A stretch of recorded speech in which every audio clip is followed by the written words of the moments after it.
15 февральдә Казан шәһәренең Апанай мәчетендә татар дин галимнәренең Пәйгамбәребез саллаллаһу алейхи ва сәлләмнең мирасын саклауга һәм өйрәнүгә керткән өлеше темасына республика күләм фәнни-гамәли конференциясе узды. Җыелыш Идел буе Болгар дәүләтендә ислам динен кабул итүнең 1100 еллыгы һәм татар дин галиме Галимҗан Барудиның 165 еллык юбилее кысаларында үткәрелде. Конференция барышында Галимҗан Барудиның бер артлы килүче кырыгар хәдисләрдән торган беренче китап тәрҗемәсенең презентациясе булды. Biz onun kitaplarını okuyup üsttük.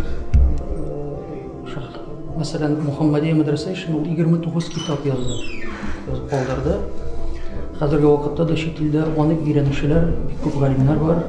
Mesela Bahreyn devletinde Abdurrahman diyen zor galim, el-Ashar doktor bu şu vakitte. Ondan sonra İbrahim Murayhi, yani o гадигана кеше түгел, зур галим, шул ук вакытта кади, ягъни судья, Бахрейн, шариатский судья Бахрейна дип.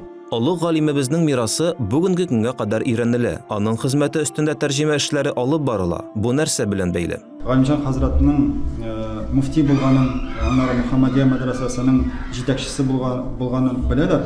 Күп кеше белә бу турыда, ләкин аның хезмәтләре белән таныш түгел. Шуңа күрә без инде аның хезмәте белән танышкач, аның хадислар җыентыгын укыгач, күңелдә теләк барлыкка килде, шушы җыентыкны тәрҗемә итәргә һәм халыкка җиткерергә.